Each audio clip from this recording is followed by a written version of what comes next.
Good morning प्यारे बच्चों, कैसे हैं आप सभी।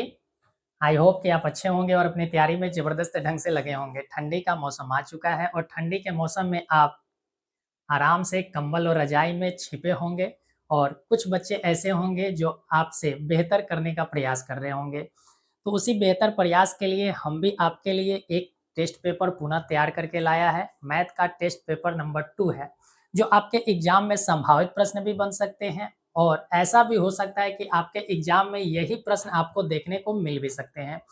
तो ये आपको आज का जो क्वेश्चन है, आज आपके मैथ में 20 क्वेश्चन का हमने सेट लाया है और इसमें जो भी आपके कंसेप्ट होंगे, इसके ट्रिक टेक्निक जो भी होंगे कि कैसे आप उत्तर लगा सकते हैं, एग्जाम में कैसे आपको प्रश्न सॉल्व करना है, उन सारे तरीकों को हम आपको बताएंगे।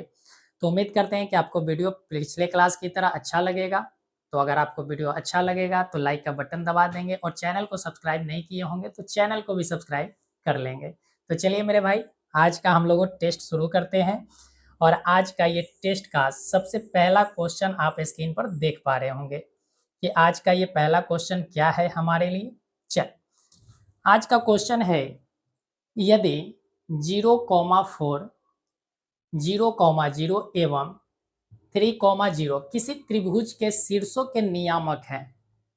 यानी कह रहा है कि कोई त्रिभुज है और इस त्रिभुज के 3 शीर्ष है। आपको पता है कि एक त्रिभुज में 3 शीर्ष होते हैं, यानी 3 वर्टेक्स होते हैं, जिसका नियामक आपको दिया गया है 0,4, एक दिया गया है 3,0 और एक आपको दिया गया है 0,0। किसी को भी ए, बी और सी मान सकते हैं। हम यहाँ पर आपको समझाने के लिए ए, बी, सी कर लेते हैं। इसको हमने ए माना, इसको हमने बी माना और इसको हमने सी माना। तो आपसे पूछा गया है कि त्रिभुज की परिमिति क्या होगा, त्रिभुज की परिमिति क्या होगी। तो सबसे पहले आपको जानना होगा कि त्रिभुज की परिमिति होता क्या है। अगर त्रिभुज की परिमिति की बात करें तो वो होता है कि त्रिभुजों के त्रिभुज के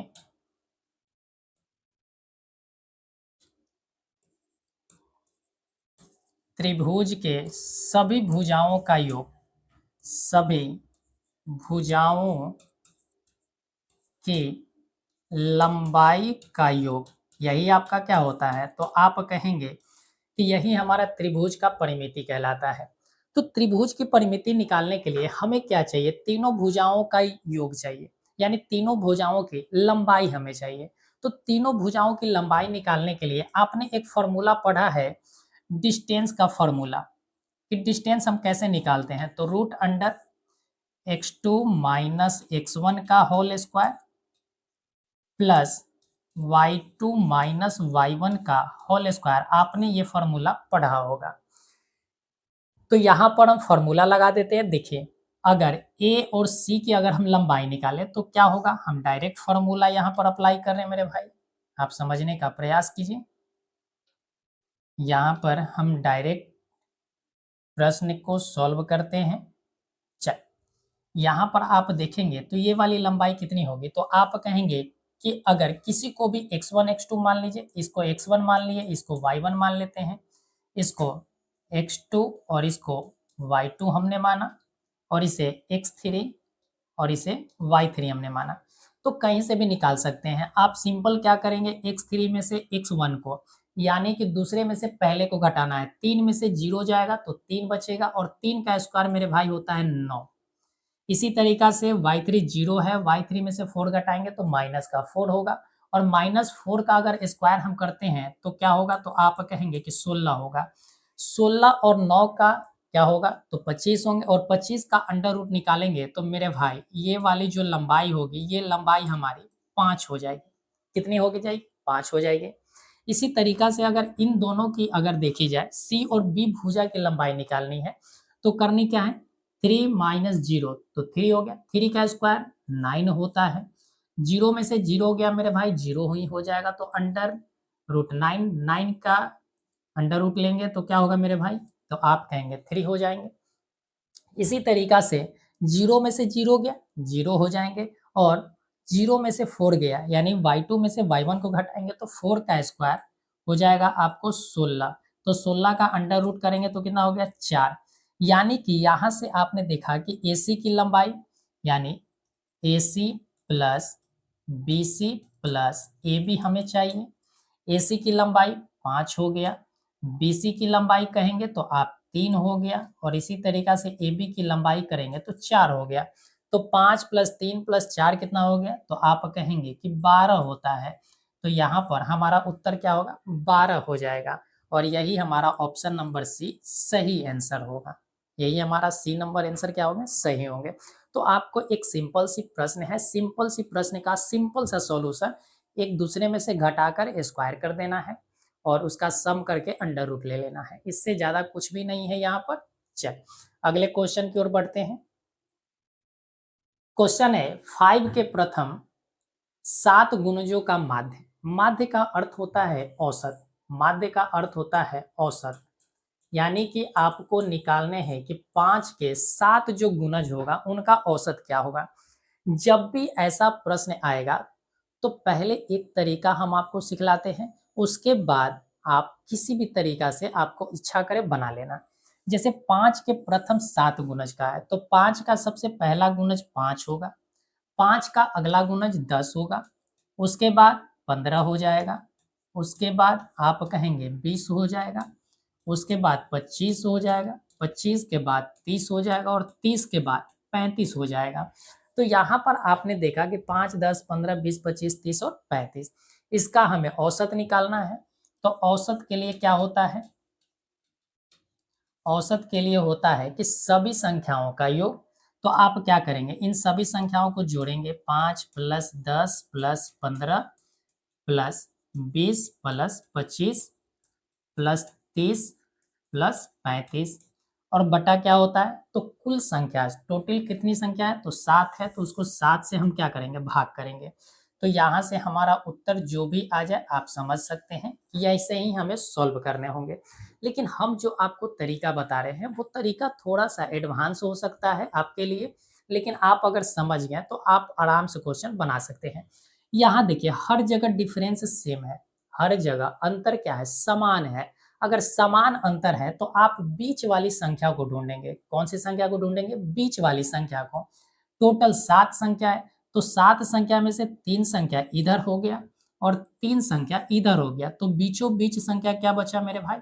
आप कहेंगे कि 20 और यही हमारा 20 क्या होगा? आंसर होगा। यानी इसका औसत जब भी आप निकालेंगे तो इसका औसत कितना होगा? 20 होगा। आप चाहे तो निकाल कर देख सकते हैं। चलिए हम आपको बता देते हैं। 10, 5, 15, 15, 15, 30, 30, 20, 50, 50, 25, 75 हो गया, 75 और 35 हो गया आपका 110, 110 और 30 हो गया 140। तो 140 बटा 7 कर दीजिए तो उत्तर आ जाएगा। आप कितना कहें? 20।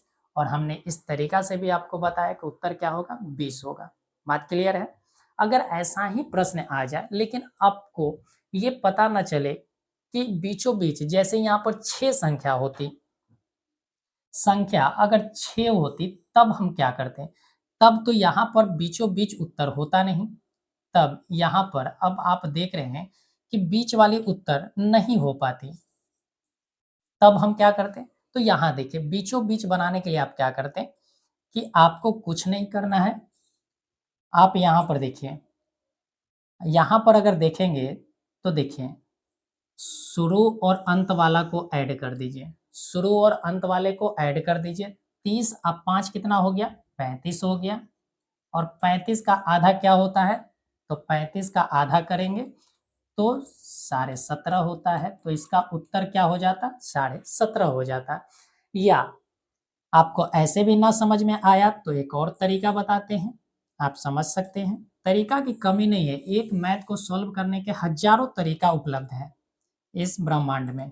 देखिए आपके यहाँ पर 35 था, आपको क्या करना था? हमने कहा कि शुरू प्लस अंत कर देना है, यानी पहले और अंत वाले को जोड़ देना है। तो 35 आप प्लस 5 कितना होता है? तो आप कहेंगे 40 होता है और 40 का अगर आधा आप करते हैं तो कितना होगा? तो आप कहेंगे कि 20 हो जाएगा। और देखिए आप जिस तरीका से भी सॉल्व करेंगे उत्तर पे कोई भी फर्क नहीं पड़ेगा।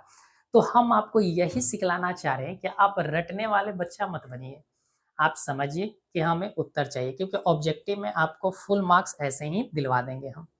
चल आगे बढ़ते हैं। क्वेश्चन है 20, 13, 18, 25, 6, 15, 21, 9, 16, 8, 22 का माध्यिका ज्ञात करना है। यानी कि अगर आपको माध्यिका निकालना है तो सबसे पहले आपको असेंडिंग ऑर्डर में क्या करना होगा, सजाना होगा। असेंडिंग ऑर्डर में सजाने का अर्थ हुआ कि आपको बढ़ते हुए क्रम में संख्या को लिखना है। तो देखिए सबसे छोटी संख्या कौन सी है, अगर इसमें देखा जाए तो सबसे छोटी संख्या 6 हमें नजर आ रहा है, तो पहले 6 लिखेंगे। उससे बड़ा कौन सा है, तो आप कहेंगे कि उससे बड़ा हमें 9 दिख रहा है, 8 दिख रहा है, तो 8 हम लिखेंगे। उसके बाद हमें 9 दिख रहा है तो 9 लिखेंगे। उसके बाद हमें क्या दिख रहे हैं, तो आप कहेंगे कि सर हमें 13 दिख रहा है, तो हम 13 लिख लेते हैं। उसके बाद हमें क्या दिख रहा है, 13 के बाद आपको शायद 15 दिख रहा होगा, 15 के बाद हमें 16 दिख रहा है, 16 के बाद अगर देखा जाए तो हमें 16 के बाद 18 दिख रहा है, 18 के बाद 20 है, 20 के बाद आपको 21 दिखाई दे रहा है, 21 के बाद हमें 22 दिख रहे हैं, और 22 के बाद हमें 25 दिख रहा है। टोटल कितनी संख्या है देख लेते हैं, 1 2 3 4 5 6 7 8 9 10 11। यहाँ पर 2 4 6 8 10 11, यानी जो ऊपर संख्या यहाँ भी हमने लिख दिया। तो हम जब भी हमें माध्यिका निकालने का अगर दिया जाए, एक नंबर का यदि सेट दिया गया है और उसका माध्यिका निकालना हो, तो हम सबसे पहले बढ़ते हुए क्रम में संख्या को सजाएंगे। बढ़ते हुए क्रम में हमने संख्या को सजाया। अब हम बीचों बीच वाली संख्या को देखेंगे। 11 का बीचों बीच कौन सा है, देखिए 5 इधर ले लेते हैं, 5 संख्या ये रहा और 5 संख्या ये रहा, तो अब हमारे बीच में कौन सा हुआ नंबर, तो आप कहेंगे कि 16 होगा, और यही हमारा क्या कहलाएगा, माध्यिका कहलाएगा। यही हमारी माध्यिका है, तो इसका माध्यिका क्या होगा, तो आप कहेंगे कि 16 हो जाएगा। माध्यिका क्या होगा, 16, और यही हमारे आंसर है। देखिए तो कितना आसान है, कितना आसान है। आप इस तरीका से बनाइए, कोई दिक्कत मेरे भाई नहीं होगा। चल अगले प्रश्न की ओर बढ़ते हैं। क्वेश्चन है कि 23, 15, 25, 40, 27, 25, 22, 25, 20 का बहुलक होगा। ठीक है, देखिए बहुलक का अर्थ होता है बारंबारता। सीधी सी बात अगर समझे तो बहुलक का अर्थ है बारंबारता, यानी कि वह कौन सी संख्या है जो बार बार रिपीट हुआ है और सबसे अधिक रिपीट हुआ है। यानी जो सबसे अधिक रिपीट हुआ है वही संख्या हमारा बहुलक कहलाएगा। तो देखिए सबसे अधिक हम ऑप्शन के अनुसार सोचेंगे।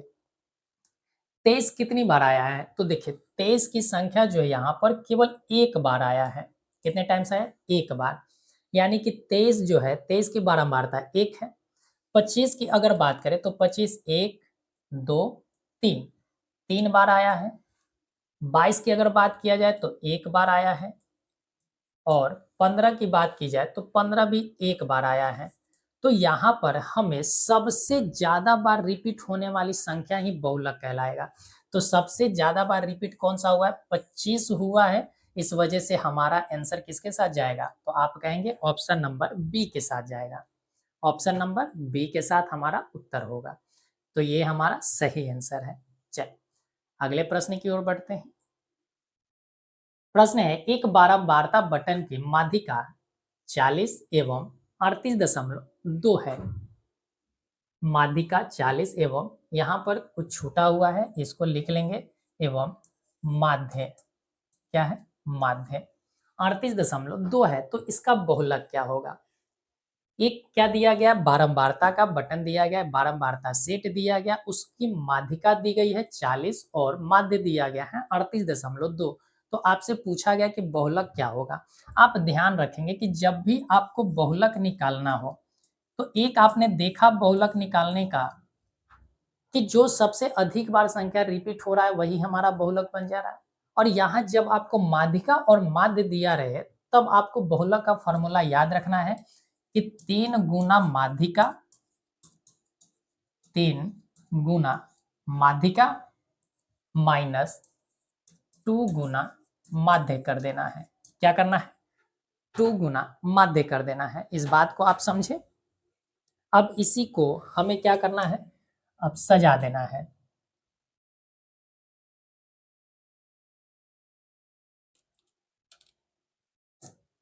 चल, इसी को सजा लेते हैं। देखिए बहुलक हमें निकालना है तो 3 गुना माध्यिका 3, माध्यिका कितना है हमें? 40 है, माइनस 2 गुना माध्य 2, माध्य कितना है? तो कहेंगे 38.2 है, तो 38.2 हो गया। 40 का 3 गुना 120 होता है, माइनस 38 का डबल 76.4 हो गया।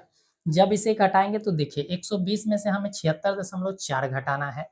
तो देखिए अगर 10 में से 4 घटाएंगे तो 6 हो जाएगा। तो 0.6 लास्ट में आने चाहिए और लास्ट में हमारा उत्तर कौन सा है? B number. 0.6 हमारा बी नंबर ऑप्शन है और यही हमारा करेक्ट उत्तर होगा। हमें उतने सोचने की आवश्यकता भी नहीं पड़ेगी। आप देखिए 10 में से 6 गया 3 हो जाएगा, 11 में से 7 गया 4 होगा, तो 43.6 ही हमारा उत्तर हो गया। तो 5 का हम ऑप्शन नंबर बी के साथ अपना सही उत्तर लगाएंगे और 1 नंबर धड़ल्ले से पालेंगे। अगला प्रश्न है, यदि x, x+3, x+5, x+7 एवं x+10 का माध्य 9 है तो x का मान क्या होगा? देखिए माध्य का अर्थ क्या होता है? औसत होता है, और औसत आपको निकालने का अभी हमने बताया कि औसत बराबर क्या होता है, तो आप कहेंगे या माध्य बराबर आप कह सकते हैं कि क्या होता है? सभी संख्याओं का योग, सभी संख्या का योग बटा सभी संख्या, यही होते हैं। तो यहां से देखिए क्या होगा? x+3 plus x+5 plus x+7 plus x+10, total कितनी संख्या है? 1 2 3 4 5, 5 हो गए। औसत कितना है? माध्य आपको दिया गया है 9 है, तो माध्य बराबर 9 हम कर लेते हैं, ये रहा 9। तो 9 इंटू 5 कितना हो गया? 45 इक्वल 1 2 3 4 5 हो गया, तो 5x प्लस 3 5 8 7 15 10 25 हो गया। तो यहाँ से देखेंगे 25 इधर जाएगा तो 45 माइनस 25 बराबर 5x, यहाँ से 20 हुआ तो 20 बराबर 5x। तो x का वैल्यू यहाँ से कितना हो गया मेरे भाई? तो आप कहेंगे 20/5, तो कितना हो गया? 4, और यही हमारा क्या है? आंसर है। 4 ही इसका सही उत्तर होगा। तो हमें नहीं लगता कि कोई भी समस्या रहा होगा आपको। ठीक है, अगर आप कैलकुलेशन कम करना चाहते हैं तो कोई बात नहीं है, आप यहाँ से कैलकुलेशन भी कर सकते हैं, कोई दिक्कत नहीं होगा। चलिए अगले प्रश्न की ओर बढ़ते हैं। प्रायिकता का न्यूनतम मान होता है, प्रायिकता का न्यूनतम मान होता है 0 होता है, 1 होता है, 2 होता है, इनमें से कोई नहीं। कौन सा आप उत्तर लगाना चाहेंगे? कौन सा आप उत्तर लगाना चाहेंगे? 0 के साथ, 1 के साथ या 2 के साथ, या इनमें से किसी के भी साथ आप नहीं जाना चाहते हैं? क्या आपने केबीसी देखा है? केबीसी में ऐसे ही तो होते हैं। आप किसके साथ उत्तर लगाना चाहते हैं? चलिए देखिए, प्रायिकता की न्यूनतम अगर बात की जाए तो सबसे पहले समझते हैं कि प्रायिकता का वैल्यू होता क्या है। जैसे कभी भी आपसे प्रायिकता की अगर वैल्यू पूछा जाए, ठीक है, कि प्रायिकता का वैल्यू मिनिमम और मैक्सिमम दोनों पूछे जा सकते हैं। तो ध्यान रखिएगा कि अगर मिनिमम की बात की जाए तो या तो 0 के बराबर होगा या तो 0 से बड़ा होगा। मिनिमम वैल्यू 0 तक हो सकता है, और मैक्सिमम वैल्यू की अगर बात की जाए तो मैक्सिमम वैल्यू 1 तक हो सकता है। मैक्सिमम वैल्यू 1 तक, या तो 0 हो जाए या तो 0 से छोटा हो जाए, या तो 1 से छोटा हो जाए या 1 के बराबर हो जाए। इससे ज़्यादा प्रायिकता नहीं हो सकता है। तो हमसे पूछा है कि न्यूनतम मान क्या हो सकता है? न्यूनतम मान प्रायिकता होने का 0 हो सकता है, और मैक्सिमम ये हमारा न्यूनतम है, यानी कि मिनिमम है, और यहाँ पर हम इसको मैक्सिमम कहते हैं कि ये हमारा मैक्सिमम पॉसिबिलिटी हो सकती है कि किसी भी चीज़ का अगर हमें प्रायिकता निकालना है तो मिनिमम 0 हो सकता है और मैक्सिमम 1 तक हो सकते हैं, इससे ज़्यादा कभी भी नहीं होगा। तो हमें न्यूनतम के साथ जाना है और न्यूनतम के साथ ऑप्शन नंबर ए ही सही उत्तर होगा हमारा। अगले क्वेश्चन की ओर बढ़ा जाए। चल, क्वेश्चन है यदि किसी घटना ए के घटने की प्रायिकता 0.35 है तो ए की नहीं घटने की प्रायिकता क्या होगी। क्वेश्चन हमारा क्या है कि यदि किसी घटना ए के घटने की प्रायिकता 0.35 है तो ए के नहीं घटने की प्रायिकता क्या हो सकती है। अगर कभी भी ऐसा प्रश्न पूछा जाए तो आप ध्यान रखेंगे क्या, आपको ध्यान रखना होगा प्रायिकता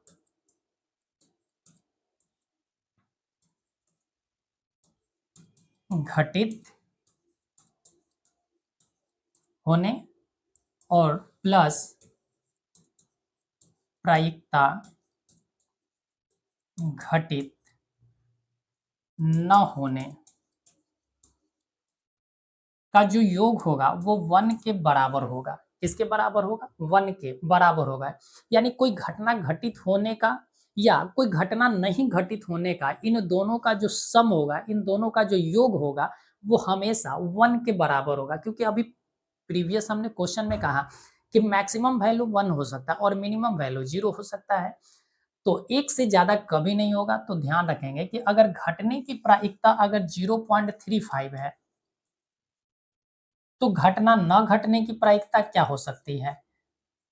तो यहां से हम निकाल सकते हैं कि 1 माइनस 0.35 हो जाएगा। 1 में से अगर 0.35 घटाएंगे तो कितना होगा, तो 0.65 हमारा आंसर हो जाएगा। कितना इजी सी प्रश्न है। तो 0.65 के साथ हम ऑप्शन नंबर सी को लगाएंगे उत्तर। अगला प्रश्न की ओर चल। क्वेश्चन है हमारा 3 सिक्कों की उछाल में संभव परिणामी की संख्या क्या हो सकती है। 3 हो सकता है, 4 हो सकता है, 8 हो सकता है, 6 हो सकता है, क्या क्या हो सकता है ये बता। देखिए 3 सिक्के हैं। सिक्का कितने हैं? 3। 3 सिक्के हैं। तो अगर 3 सिक्कों की अगर हम बात करें तो ये रहा हमारा सिक्का। अब इस सिक्के पर क्या क्या हो सकते हैं। ये एक सिक्का रहा, ये दूसरा सिक्का रहा और ये हमारा तीसरा सिक्का रहा। 3 सिक्के हैं। 3 सिक्कों की अगर बात की जाए तो 3 सिक्कों में हर सिक्के पर कितने पहलू होते हैं, तो आप कहेंगे कि 2 पहलू होता है। एक तो हेड होता है और एक टेल होता है। यानी कि हर पहलू पर आपको हेड और टेल नजर आएगा। हेड और टेल नजर आएगा। हेड और टेल नजर आएंगे। इसके अलावा क्या आपको और भी पहलू दिखाई देता है? बिल्कुल नहीं। तो यहाँ पर जब इन 3 सिक्कों को अगर हम उछालते हैं तो कितनी पॉसिबिलिटी बन सकती है, यही आपसे पूछा गया है। पहला अगर हम सिक्के की बात करें तो पहला पॉसिबिलिटी हो सकता है कि तीनों पर हेड हेड हेड आ जाए। तीनों पर क्या हो सकता है कि हेड हो जाए तीनों पर। दूसरा पॉसिबिलिटी हो सकता है कि हेड,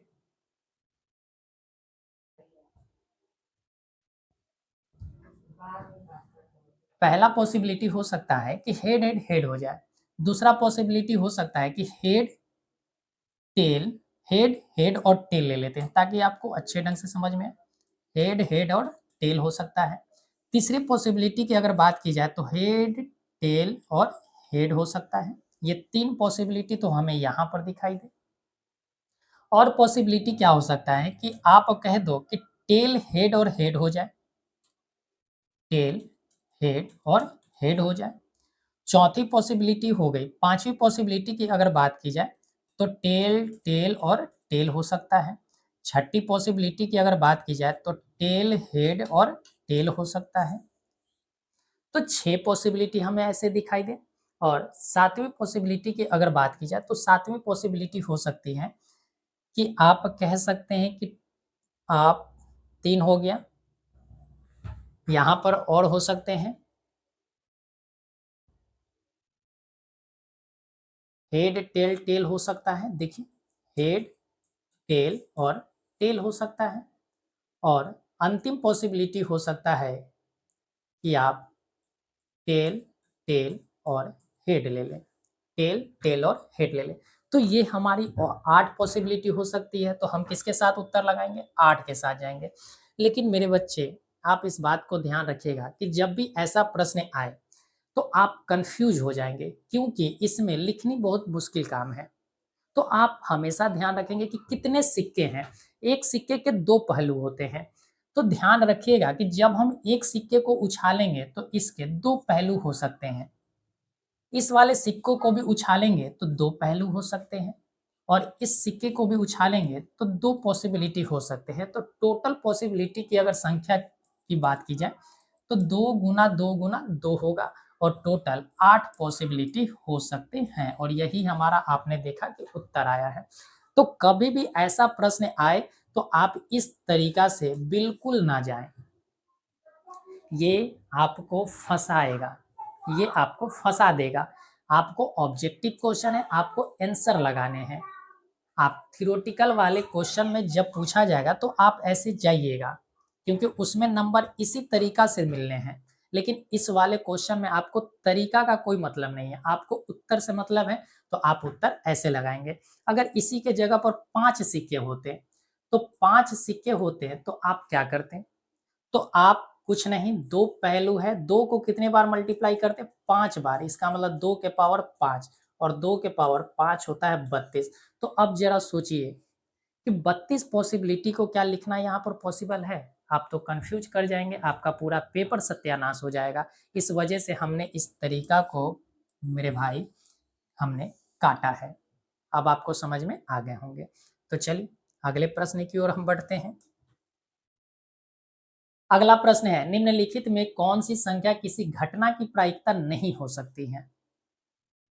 अभी हमने देखा कि कौन सी घटना घटित होने की प्रायिकता है और कौन सी नहीं हो सकती है, अभी हमसे पूछा गया है।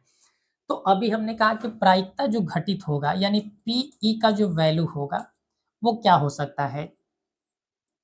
आप कहोगे कि 0 से बड़ा या बराबर हो सकता है या 1 से छोटा हो सकता है या 1 के बराबर हो सकता है, कभी भी 1 से बड़ा नहीं। 0.5 हो सकता है, 0.5 जो वैल्यू है वो इन्हीं दोनों के बीच आने हैं। 80% का अर्थ क्या है?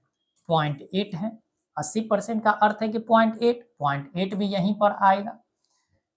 3/4 का अर्थ हुआ आपका कितना? तो आप कहेंगे कि 0.75, 0.75 और 0.75 भी मेरे भाई यहीं पर होगा।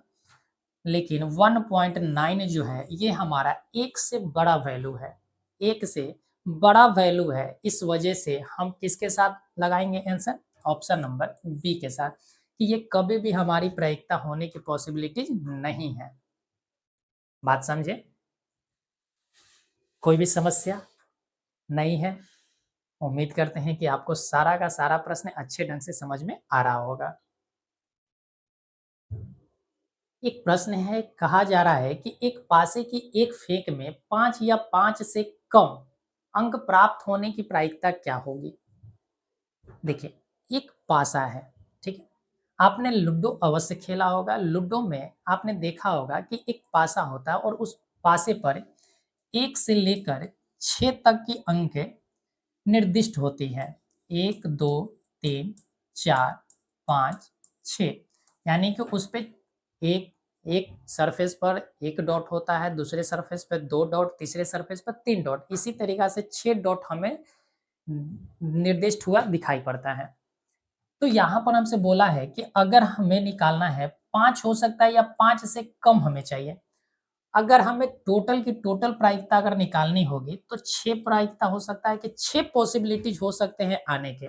या तो 1 हो सकता है, या तो 2, या तो 3, या तो 4, या तो 5, या तो 6 हो सकता है। यानी 6 पॉसिबिलिटीज़ हो सकते हैं एक पासे को अगर फेंका जाए तब। लेकिन हमसे बोला गया कि 5 हो सकता है या 5 से कम। तो 5 हो सकता है और 5 से कम होगा, तो इसका मतलब 1, 2, 3, 4, 5, यानी 5 पॉसिबिलिटीज़ हो सकते हैं। क्या पॉसिबिलिटी हो सकता है कि या तो 1 हो जाए, या तो 2 हो जाए, या तो 3, या तो 4, या तो 5 हो जाए। तो हमारी पॉसिबिलिटीज हो सकती है 5/6 और यही हमारा आंसर है 5/6। यही हमारा आंसर है 5/6। तो आपको जरा सा भी चिंता नहीं करने हैं, आपको हर तरह के प्रश्न से रूबरू करवा दिया जाएगा। अगला प्रश्न है, निम्नलिखित में कौन बहुपद नहीं है? बहुपद का अर्थ होता है, बहुपद का अर्थ है द्विघात समीकरण। द्विघात समीकरण की बात की जा रही है कि कौन सा द्विघात समीकरण नहीं है। तो यहाँ पर देखिए, यहाँ पर आपको पावर 2 दिख रहे हैं, इसका मतलब ये द्विघात समीकरण है। यहाँ पर भी पावर 2 दिख रहा है x का, यह भी द्विघात समीकरण है।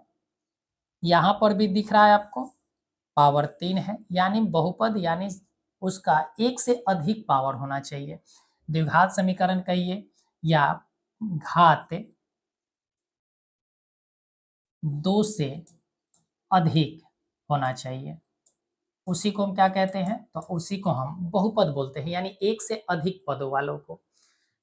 तो यहाँ पर 3 पद हैं, लेकिन यहाँ पर देखेंगे x के पावर 1 है और यहाँ x के पावर 1/2 है।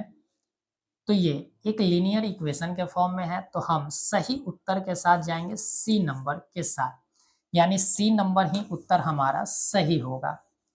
सी नंबर ही उत्तर हमारा सही होगा। और क्यों होगा हमने ये भी आपको बताया कि जब भी आपसे बहुपद पूछा जाए, इसका मतलब कि पावर एक से अधिक होना चाहिए, एक से जो अधिक पावर होगा वही हमारा उत्तर होगा।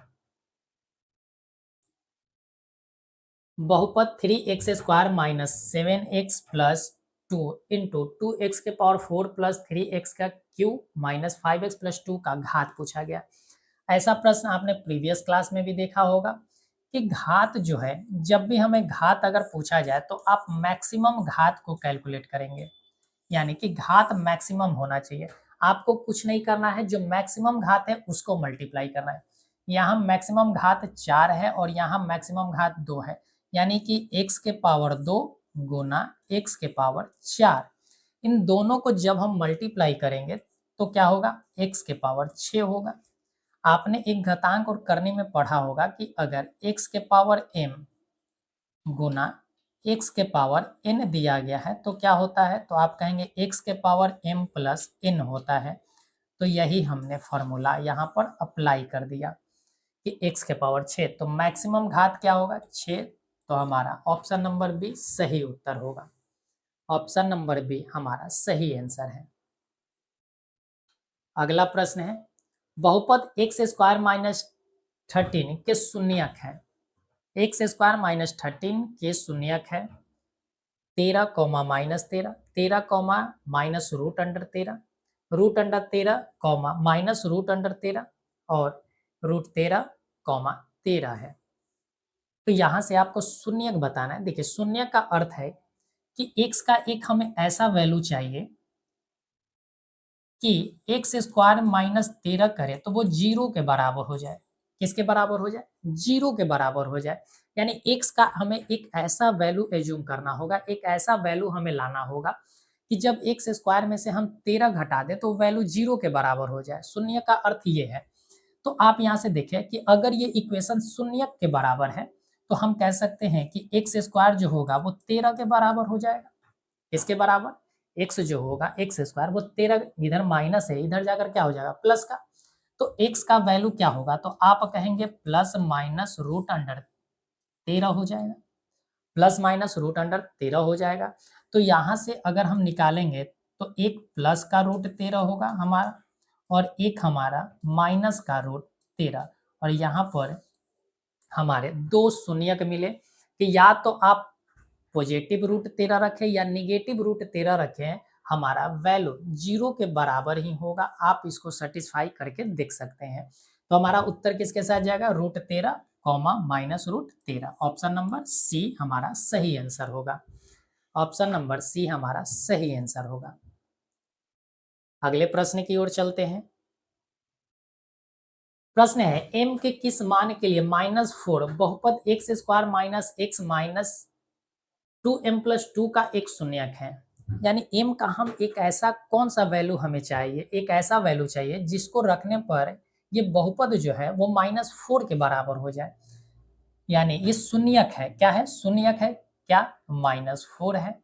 इसका मतलब है कि x square minus x minus 2m plus 2 x का वैल्यू ये किसके बराबर है, तो कह रहा है कि शून्यक के बराबर है। क्या है, शून्यक है।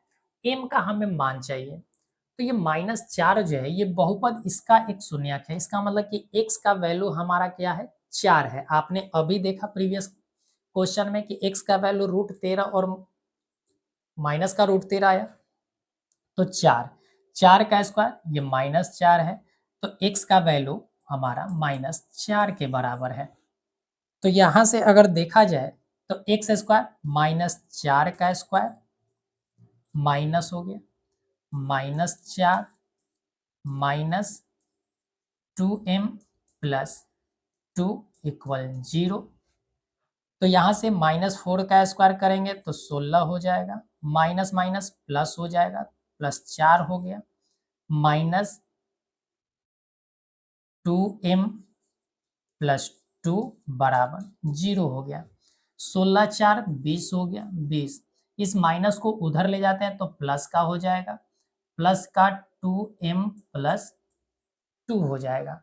इस चीज को अगर सॉल्व किया जाए तो देखिए यहाँ से -2 को इधर लाएंगे तो क्या बन जाएगा, 20 माइनस 2 बराबर 2m। 20 में से 2 गया 18, 18 जो हो गया वो 2m के बराबर हो जाएगा। तो यहाँ से 2 से ये कितने बार जाएगा, 9 बार जाएगा, तो m का वैल्यू क्या आया, आप कहेंगे 9। और हमसे पूछा ही गया था कि m का वैल्यू क्या हो सकता है, तो m का वैल्यू हमारा 9 होगा और यही हमारा सही आंसर है। तो आपने देखा कि कितने आसानी से प्रश्न ये बनाए जा सकते हैं, कोई भी दिक्कत इसमें नहीं होगा। अगला प्रश्न है, यदि बहुपद px इक्वल ए एक्स स्क्वायर माइनस 3 इंटू ए माइनस 1 इंटू एक्स माइनस 1 एक शून्य 1 है तो ए का मान क्या होगा। जो क्वेश्चन आपका 15 नंबर है वही क्वेश्चन आपका 16 नंबर भी है, इनमें कोई भी समस्या नहीं होगा। देखिए तो यहाँ से ए एक्स स्क्वायर माइनस 3 इंटू ए माइनस 1 माइनस 1 ये किसके बराबर है, ये शून्यक है तो शून्य के बराबर, और इसका शून्यक क्या है, 1 है। इसका मतलब है कि x का वैल्यू जब भी आपको शून्यक दिया रहे तो ध्यान रखना है कि वो x का वैल्यू दिया गया है, x का वैल्यू 1 है, तो जहां जहां x है वहां 1 रखेंगे। तो a इंटू 1 का स्क्वायर हो गया -3 a माइनस 1 माइनस 1 बराबर 0 हो गया। यहाँ पर कितना करेंगे, 1 का स्क्वायर 1 होता है, 1 इंटू ए होता है, माइनस ये हो गया, माइनस देखिए -3a, माइनस और माइनस प्लस हो जाएगा, प्लस का 3 और माइनस क्या है 1 है बराबर 0 हो गया। यहाँ से देखेंगे तो माइनस का 3 है और ये प्लस का ये, तो माइनस का 2 है बराबर 3 में से 1 गया 2, माइनस का 2। एक और स्टेप हम थोड़ा सा बढ़ जाते हैं,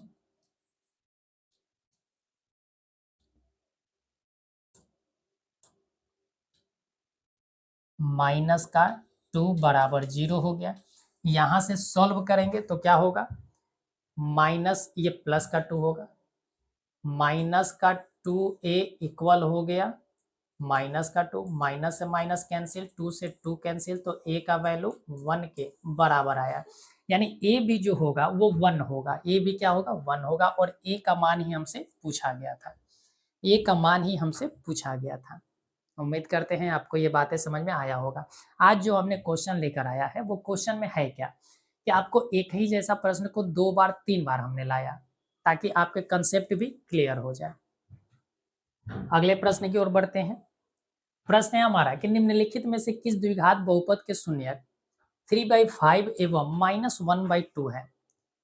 3/5 एवं माइनस का 1/2 है, यानी कि x का वैल्यू जो है, शून्य का अर्थ क्या है, x का वैल्यू क्या है 3/5 और माइनस का 1/2, यही आपके x का वैल्यू है। तो कह रहा है कि कौन सा है आपका ऑप्शन नंबर ए है, बी है, सी है या डी है। देखिए इसके बनाने के हम आपको दो तरीका सिखलाते हैं। इसे बनाने के हम दो तरीका सिखलाते हैं।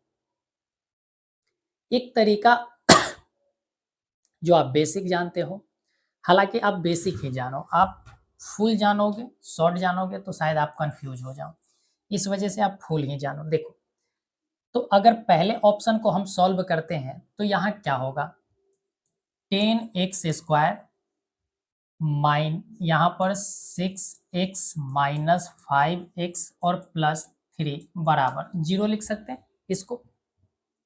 तो यहाँ से क्या होगा, जैसे ही हम यहाँ पर करेंगे तो 2x हम कॉमन लेते हैं तो बचा क्या, 5x प्लस 3। यहाँ पर क्या बचेगा, यहाँ पर अगर हम माइनस कॉमन लेते हैं तो आप यहाँ पर देखो, जैसे ही अगर माइनस कॉमन लिए या प्लस कॉमन लेंगे तो ये माइनस हो जाएगा तो प्लस हो जाएगा 5x, और ये माइनस का 3 हो जाएगा बराबर 0 हो जाएगा। तो यहाँ देखिए, यहाँ पर क्या हुआ, ये वाली वैल्यू और ये वाली वैल्यू अलग अलग है, इस वजह से हमारा ए नंबर ऑप्शन सही नहीं होगा, क्योंकि इसे सॉल्व करेंगे तो उत्तर नहीं आने वाला। बी नंबर की अगर बात करें तो बी नंबर में है -3 है, तो -3 के साथ चलते हैं, -3 के साथ चलते हैं तो -3 हो गया। यहाँ +x है, कोई दिक्कत इसमें नहीं होना चाहिए। तो यहाँ से अगर जाएंगे तो बचा क्या, 2x अगर कॉमन लेते हैं तो बचा है आपका 5x प्लस 3। यहाँ से -1 कॉमन लेते हैं तो 5x प्लस 3 हो जाएगा बराबर 0 हो जाएगा। यहाँ से देखिए 5x प्लस 3, 5x प्लस 3 दोनों में कॉमन है तो 5x प्लस 3 हो गया।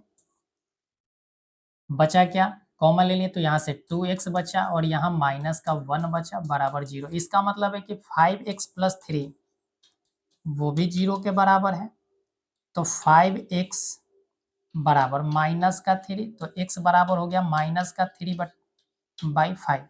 हमें माइनस का 3/5 नहीं चाहिए, माइनस का 3/5 नहीं चाहिए, तो बी नंबर भी ऑप्शन हमारा गया। अब यहीं पर देखिए कि सेम मिलता जुलता हमें कौन सा ऑप्शन मिलने वाला है, तो यहाँ पर देखिए बाकी सब सेम रहेगा। यहाँ पर थोड़ी सी चीजें और समझने की बात है, यहाँ -x है +3 है, तो हम -x + 3 पर सॉल्व कर लेते हैं। तो यहाँ क्या होगा, चल पूरा सॉल्व कर लेते हैं ताकि आपको कोई भी कंफ्यूजन ना हो। आपने देखा कि ना तो ए होगा ना ही बी होगा। सी नंबर की अगर बात करें तो होगा क्या, 10x² -6x plus 5x plus 3 = 0। तो यहाँ से क्या होगा, 2x कॉमन लेते हैं तो 5x माइनस 3, यहाँ से +1 कॉमन लेंगे तो 5x प्लस 3 हो गया। अगर आप यहाँ पर देखें तो यहाँ पर हम कोई सी भी चीज़ को कॉमन नहीं ले सकते। जब कॉमन ही नहीं आएगा तो हमारा आंसर भी नहीं होगा, तो सी भी नहीं हो, तो बचा हुआ आंसर कौन सा होगा मेरे भाई, डी नंबर। बचा हुआ आंसर कौन सा होगा, डी नंबर। तो अब इस बात को आप समझ गए होंगे कैसे हमें निकालने हैं। अब थोड़ी सी अगर आप एडवांस लेवल पर सोच पाते हैं, हमारी बताई हुई चीज़ों पर आप जा सकते हैं, तो इसका उत्तर जल्दी निकाला जा सकता है। इसका उत्तर जल्दी निकाले जा सकते हैं। देखिए कैसे, अगर आप सोच पा रहे हैं तभी है, अन्यथा आप इसी तरीका से जाए, कोई दिक्कत आपको नहीं होगा। सबसे पहले आपको पहले और अंत वाले को मल्टीप्लाई करना है, तो 10 गुना 30 कितना हो, 10 गुना 3 30 हो गया। 30 को आप ब्रेक करें तो 5 और 6 में ब्रेक इस तरीका से करना है कि यहाँ प्लस का 1 हो जाए, प्लस का 1, ये हमारा अल्फा प्लस बीटा होता है। इस वजह से ध्यान रखेंगे कि अल्फा प्लस बीटा का वैल्यू +1 होना चाहिए। तो +1 जाने के लिए हमें प्लस का 6 और माइनस का 5 लेना होगा, और 6 + 5 कितना होता है, 30 होता है। लेकिन जब इन दोनों को मल्टीप्लाई करेंगे तो यहाँ माइनस का 30 होना चाहिए, प्लस का 30 नहीं होना चाहिए। लेकिन यहाँ तो +30 हो रहा है, इसका मतलब ये वाला उत्तर हमारा नहीं होगा। इसी तरीका से 10 या 30 तो हो रहे हैं, लेकिन यहाँ प्लस का हमें क्या चाहिए, 6 और माइनस का 5, तो यहाँ तक तो हमारा कोई दिक्कत नहीं है। अब यहाँ पर आपको करना क्या है, एक स्टेप और बढ़ना है कि जो एक्स स्क्वायर का कोफिशिएंट है उससे आपको भाग करना है। एक्स स्क्वायर का कोफिशिएंट 10 है तो 10 से भाग कीजिए। 10 से हमने भाग किया। अब इसको साइन बदल कर लिखना है। माइनस है तो प्लस लिखना है। तो प्लस का 5/10 यानी 1/2। 1/2 क्या ये उत्तर मैच कर रहा है? बिल्कुल नहीं कर रहा है, तो ये वाला भी उत्तर हमारा नहीं होगा। इसी तरीका से सी नंबर देखिए, यहाँ पर ये वाली ऑप्शन और ये वाली ऑप्शन में दोनों में कोई खास अंतर नहीं है, फिर भी हम आपको बता रहे हैं। प्लस है तो ये प्लस हो जाएगा, लेकिन यहाँ पर माइनस का है तो यहाँ पर माइनस और ये प्लस हो जाए। प्लस माइनस माइनस होता है, इस वजह से ये माइनस में भी नहीं होगा। तो एक ही ऑप्शन को आप देख सकते हैं। हम डायरेक्ट अब इसको सॉल्व करके दिखाते हैं कि करना क्या है। देखिए 10x² माइनस x माइनस 3 दिया गया है। ये किसके बराबर है? 0 के बराबर। आपको पहले वाले और अंत वाले को मल्टीप्लाई 10 गुना 30 माइनस 30। अब 30 को ब्रेक करना है तो 6 गुना 5 हो गया, लेकिन यहाँ माइनस का 1 चाहिए। माइनस का 1 चाहिए, इसका मतलब कि इन दोनों का अंतर -1 होना चाहिए। तो -6 इसको +5 कर देते हैं। देखिए -6 और +5 दोनों को मल्टीप्लाई करेंगे, माइनस का 30 आएगा। अब यहाँ पर हमें करना क्या है कि जो एक्स स्क्वायर का कोफिशिएंट है उससे हमें भाग करना है। तो 10 से भाग कर दीजिए दोनों को। भाग हमने कर दिया। अब भाग करने के बाद आपको साइन बदलकर उत्तर लिखना है। तो -6/10 है, इसका उल्टा करेंगे तो प्लस का 6/10 हो जाएगा। और +5/10 है तो इसको उल्टा करेंगे तो -5/10 होगा। यहाँ से 2 तिया 6 और 2 पचे 10, तो प्लस का 3/5 और यहाँ पर 5 दूना 10 हो गया, तो माइनस का 1/2। और देखिए यही दोनों हमारा ऑप्शन में दिया हुआ है, यही दोनों हमारा क्वेश्चन में दिया गया है। शून्यक है 3/5 और -1/2। तो सही उत्तर कौन सा होगा? D number. तो अगर आप पहले तरीका से भी बनाएंगे तो वह यही उत्तर आएगा, और इस तरीका से भी बनाएंगे तो भी उत्तर यही आने वाला। लेकिन ये थोड़ा सा एडवांस हो गया, इस वजह से आपको शायद कम समझ में आए। कोई बात नहीं, ऐसा थोड़े है कि ये हमारा नंबर कट जाएगा, जो भी तरीका सही है। अगला प्रश्न है, यदि बहुपद px x² - 3x - 4 के शून्यक अल्फा एवं बीटा हो तो 4/3 अल्फा प्लस बीटा का मान क्या होगा? देखिए कभी भी अल्फा बीटा से प्रश्न पूछे जाते हैं तो 4 तरीका से प्रश्न पूछा जाएगा। पहला पूछा जा सकता है कि मूलों का योग क्या होगा? मूलों का योग, मूलों का योग कहने का अर्थ है अल्फा प्लस बीटा की बात की जाए तो ध्यान रखिएगा कि होता है -b/a, -b/a होता है।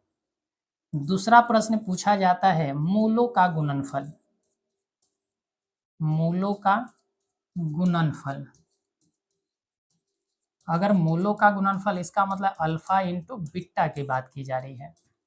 इसका वैल्यू कभी भी पूछा जाए तो c/a, c/a होता है।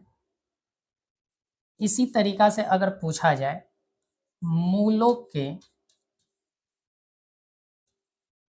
वर्गों का योग, यानी alpha square plus beta square पूछा जाए तो ध्यान रखिएगा b² - 2ac/a²। ठीक है, ये चीज को आप ध्यान रखेंगे। इसी तरीका से चौथे प्रश्न की बात की जाए तो मूलों के व्युत्क्रम का योग क्या होगा? इसका मतलब 1/अल्फा प्लस 1/बीटा की बात की जा रही है, तो ये -b/c होता है। ये जल्दी से आप नोट करेंगे इसको, उसके बाद आगे बढ़ते हैं।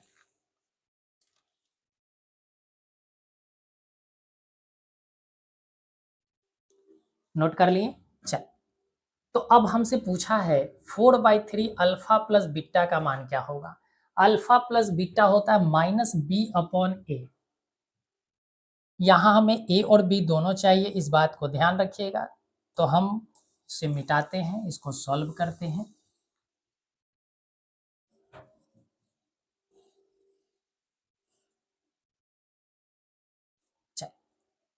हमें दिया गया 4/3 अल्फा प्लस बीटा, यानी यहाँ पर हमें मूलों का योग चाहिए। मूलों का योग क्या होता है? माइनस बी अपॉन ए। तो माइनस बी, बी कौन सा है? तो माइनस का 3, बी बराबर माइनस का 3 है। ए क्या है? तो कुछ नहीं है, तो 1 है, तो ए बराबर 1 रख दीजिए। तो यहाँ से हम सॉल्व कर सकते हैं। 4/3 इंटू अल्फा प्लस बीटा कितना हो गया? माइनस का 3 हो गया। माइनस माइनस प्लस हो जाता है, तो प्लस का 3 हो गया, प्लस का 3। 3 से 3 कैंसिल हो गया, तो बचा क्या? 4। और यही हमारा आंसर है, प्लस का 4। यही हमारा क्या है? आंसर है। तो उम्मीद करते हैं कि आपको alpha plus beta, alpha into beta, alpha square plus beta square और 1/अल्फा प्लस 1/बीटा, इन सारे चीज़ों से अगर कहीं भी प्रश्न पूछा जाए तो आप क्वेश्चन मेरे बच्चे छोड़कर नहीं आएंगे। ठीक है, चल अगले प्रश्न पर बढ़ते हैं। क्वेश्चन है, यदि बहुपद px का एक शून्यक 5 हो तो px का एक गुणनखंड होगा। अभी अभी हमने कहा कि शून्यक अगर 5 दिया है, इसका मतलब है कि x का वैल्यू किसके बराबर है? एक्स स्क्वायर का वैल्यू 5 के बराबर है। क्या होगा? यही होगा ना। अगर शून्यक दिया गया है कि 5 है, इसका मतलब है, शून्यक दिया है ना, शून्यक दिया है, इसका मतलब क्या है कि x का वैल्यू 5 है। x का वैल्यू कितना है? 5 है। अगर x का वैल्यू 5 है तो x माइनस 5 किसके बराबर हो जाएगा? 0 के बराबर हो जाएगा। x माइनस 5 0 के बराबर होगा, तो इसका एक गुणनखंड क्या होगा? x माइनस 5 हो जाएगा। x माइनस 5 हो जाएगा। जब भी शून्य का है, इसका मतलब कि वो x का वैल्यू दिया गया है, x का वैल्यू दिया गया है। अगला प्रश्न है, आज का लास्ट क्वेश्चन है आपका।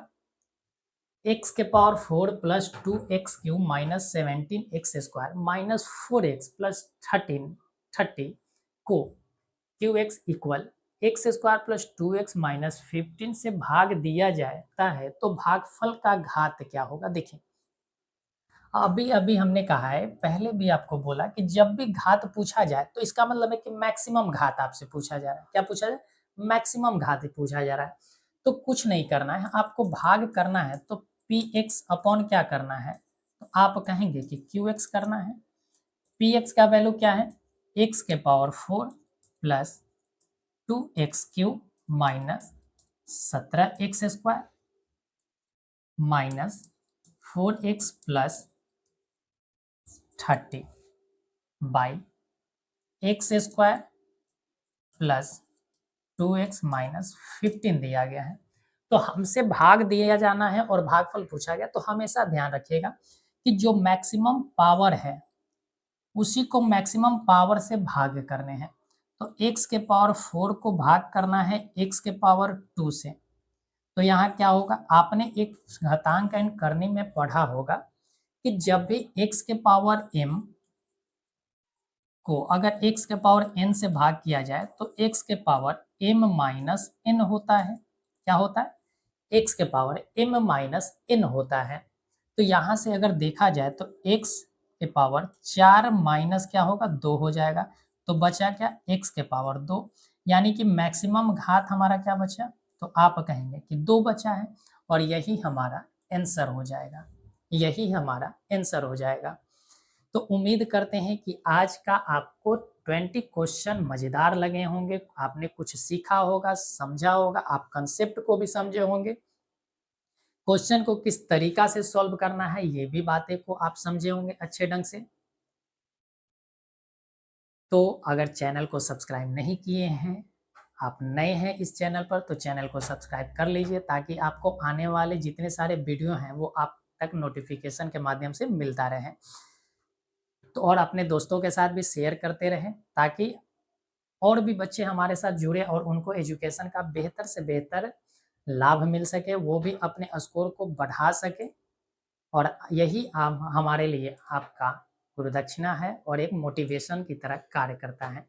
तो चलिए फिर मिलते हैं अगले वीडियो में, तब तक आप अपना ख्याल रखें और ठंडी का मजा लेते हुए आप क्वेश्चन का भी मजा लीजिए और साथ ही साथ अपने इन सारे कंसेप्ट को नोट कीजिए, प्रैक्टिस कीजिए, एक ही क्वेश्चन को बार-बार प्रैक्टिस कीजिए मेरे भाई, आपको 100 आउट ऑफ 100 को आंसर मिलेंगे। और जिस दिन आपका ऑब्जेक्टिव क्वेश्चन आता है, उस दिन आपको बनाने तो है 50 क्वेश्चन, लेकिन आपको 100 में 100 क्वेश्चन भी आएँगे। आपको लगेगा ही नहीं कि कोई भी क्वेश्चन हम छोड़े।